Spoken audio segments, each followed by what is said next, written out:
Newborn hearing screenings are a critical first step in identifying children with hearing loss. Without newborn hearing screening, most children would not be identified with the hearing loss until they were 2 to 3 years old.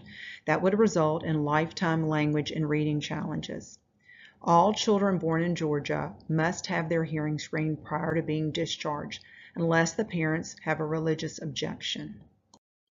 In 2022, 97% of newborns born in Georgia had a hearing screen. 2% of those newborns failed at least one screening at birth. 7% of those newborns failed an additional screen and were later diagnosed with permanent hearing loss. There are two different screening technologies available for newborn hearing screening.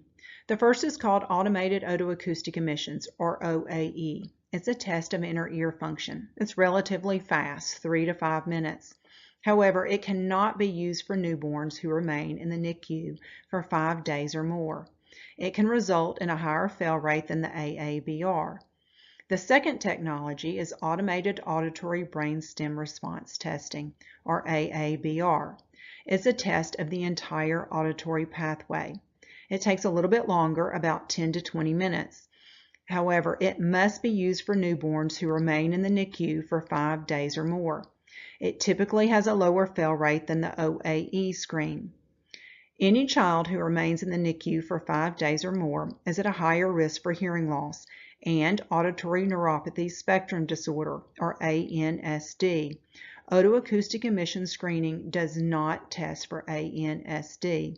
If your facility is considered purchasing new equipment for newborn hearing screening, you can contact the Newborn Screening Unit at the Department of Public Health for assistance in purchasing equipment. Georgia has rules and regs on who can complete newborn hearing screenings. The hearing screening training curriculum must be directed by a Georgia licensed audiologist. Additionally, the newborn hearing screeners must have an initial and annual competency documented on file and available for audit. Georgia has its own specific module that was created by Georgia licensed audiologist. You can do the online training module by following the link. Additional training can be found at the National Center for Hearing Assessment and Management, or NCHAM's website. Also, the Department of Public Health is available to provide resources and support as needed. Best practice: have fewer screeners on the unit so they do the hearing screen often and they do them well. Newborns must be at least 32 weeks gestation and medically stable prior to a newborn hearing screen.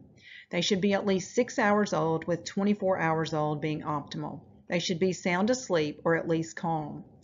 Newborns who have microtia or atresia should not be screened. They should be referred to an audiologist for a diagnostic auditory brainstem response exam. Newborns who fail the initial hearing screening can be rescreened one more time. This must be at least 4 hours later and should be closer to discharge. Only report the final hearing screening to the Department of Public Health. Best practice: when screening a newborn's hearing, it's best to leave them in the caregiver's arm so they can keep them calm and quiet during the screen. Or you can swaddle the child tightly, put them in the bedside cradle to keep them calm during the screen. Let's review the newborn hearing screening process. All newborns should be at least 6 hours old, with 18 to 24 being optimal. Only screen when the newborn is calm or sleeping. Each newborn can have up to 2 screenings prior to discharge. Report only the final screen to the Department of Public Health. All the newborn hearing screening statuses should be reported either through the dried blood spot card and the delayed screening form, the EBC and the delayed screening form, or through a data transfer. Before initiating a newborn hearing screen, ensure the patient is at least 32 weeks gestation, 6 hours old, and medically stable. Once you enter the patient's room, assess the patient's status. If the newborn is sound asleep, it's a good time to start the newborn hearing screen. If the infant is awake or crying, ask the parent a good time to return after the baby's just been fed. If the newborn is asleep, ask the caregiver to hold the newborn so they can comfort them during the screen and keep them asleep. Or you can swaddle them tightly and put them in the bedside cradle for the screening. Set up the infant according to the manufacturer's directions. You can begin the screen. During the hearing screen, you want to constantly assess the validity. You want to make sure the infant stays quiet or asleep, the electrodes remain in place with low impedance, the earphones remain in place and don't slide around, and the room remains quiet. If you answered yes to all these questions, the responses on the hearing screen are valid. If you answered no, pause the screening, correct the issue, and then resume the screen. At the end of the screening, the results should say pass or fail refer. Once the screen is complete, you must record the results in the child's medical record. You must relay the results in writing to the primary care physician. You can do this in the discharge summary. You must also inform the parents verbally and in writing the results of the hearing screen in their preferred language. If the child does not pass or fails the newborn hearing screening, you should provide the following: follow-up recommendations for the family to receive a rescreen, access to the Have You Heard brochure. You must explain the importance of timely follow-up rescreening. Best practice: provide the families with the Department of Public Health's form, Newborn Hearing Screening Results and Recommendations, which meets all the previous guidelines. Administrative requirements for newborn hearing screening include equipment calibration certificates on record for a minimum of 2 years. Maintain initial and annual competencies for all staff who perform newborn hearing screening. You should maintain a log in each nursery with screening information and outcome and equipment checks, at a minimum for 4 months. Hearing loss is considered a notifiable disease in Georgia. This means that healthcare providers are required by law to report all newborn hearing screening results to the Department of Public Health. This includes passes and fails and missed screens. The dried blood spot card is the presumed method of reporting unless a birthing facility formally requests a change in reporting. Some birthing facilities have found the electronic birth certificate or the secure data file transfer to be advantageous.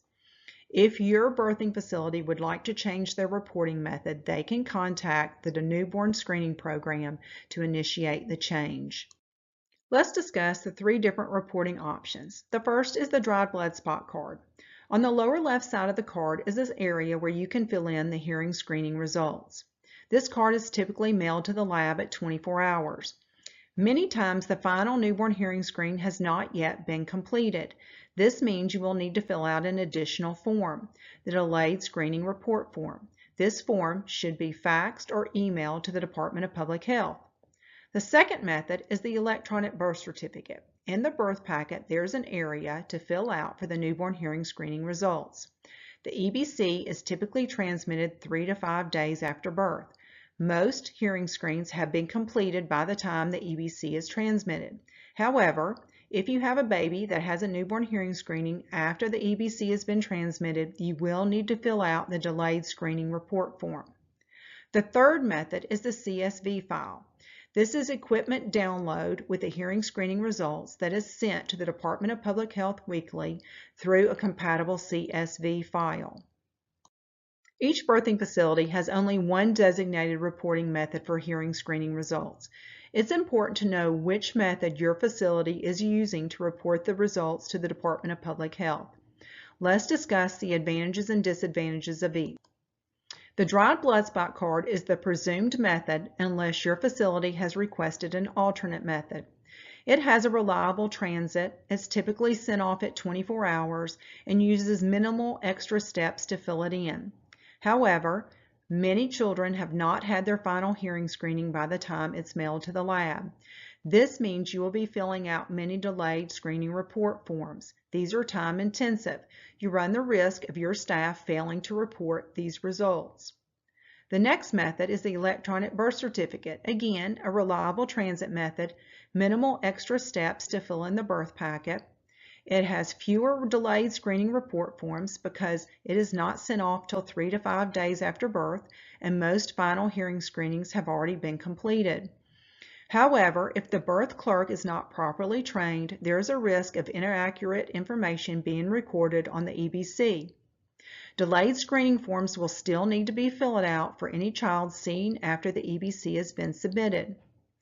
The secure data file transfer is less data entry, fewer errors since it is downloaded from the equipment.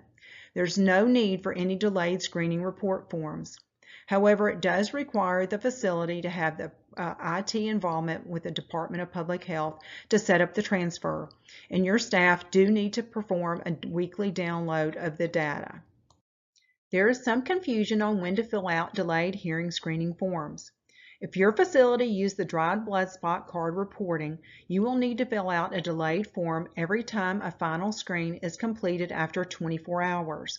If your facility uses the EBC reporting method, you will need to fill out a delayed form every time a final hearing screening is completed after the EBC has been submitted, typically 3 to 5 days after birth. If your facility would like to change reporting methods to the electronic birth certificate, you must first train your staff to ensure the accuracy of the health information. The data clerk specifically should review the current birth worksheet, section 93, where you place the newborn hearing screening information, to ensure they understand each hearing-related question. The data clerk should know where to locate the final hearing screening results in the electronic medical record. Also, ensure the data clerk has access to the newborn hearing screening manual log in both the well nursery and the NICU as a backup to locate hearing screening results. Ensure the data clerk understands the importance of entering the correct medical record number. Once your staff have been trained, you will need to notify the Department of Public Health Newborn Screening Program to formally request the facility's change to EBC reporting of newborn hearing screening results. In the email, you will need to include the requested date to initiate the change in reporting method. Typically, this is the first of the following month. The Department of Public Health will monitor the accuracy of the EBC newborn hearing screening results. During the trial period, the facility should maintain all current reporting mechanisms. The Department of Public Health will continue to perform a quarterly audit on the EBC entries to ensure accuracy. Section 93 of the birth packet relates to newborn screening. The red rectangle is around specifically the hearing screening results. The data clerk will need to know if the hearing screening was completed. If it was not completed, they'll need to know why. Was the newborn in the NICU? Was the newborn transferred to another facility? Did the parents refuse, or was the equipment down? If the hearing screening was completed, the data clerk will need to know the date and the final outcome or the result of the hearing screen. They'll also need to answer 2 questions. What type of equipment was used to do the hearing screen? And does the family have any history of permanent childhood hearing loss? If the final outcome for a hearing screen is a fail, the family should be encouraged to schedule an outpatient rescreen as soon as possible. The goal is to complete this outpatient rescreen by 1 month of age. The gold standard is if a birthing facility assists the family in scheduling the outpatient rescreen prior to discharge. The Department of Public Health, their newborn hearing screening results and recommendation form, has a resource map to help the family locate a follow-up provider. Additionally, DPH has 18 early hearing detection and intervention, or EDI coordinators, across the state who are available to support families in locating a follow-up provider. If you have additional questions or need assistance, please contact the Georgia Newborn Screening Program. The program can be contacted by email at dph-nbs@dph.ga.gov. Our fax number is 404-657-2773. Our webpage is www.dph.ga.gov/nbs, or you may contact the Georgia Public Health Laboratories Newborn Screening Unit. Their phone number is 404-327-7950. Their fax number is 404-327-7919, or their webpage is www.dph.ga.gov/lab. All forms, including specimen outfit order forms for newborn screening supplies, are posted on the Georgia Newborn Screening Program website at www.dph.ga.gov/nbs. Thank you for screening Georgia's newborns.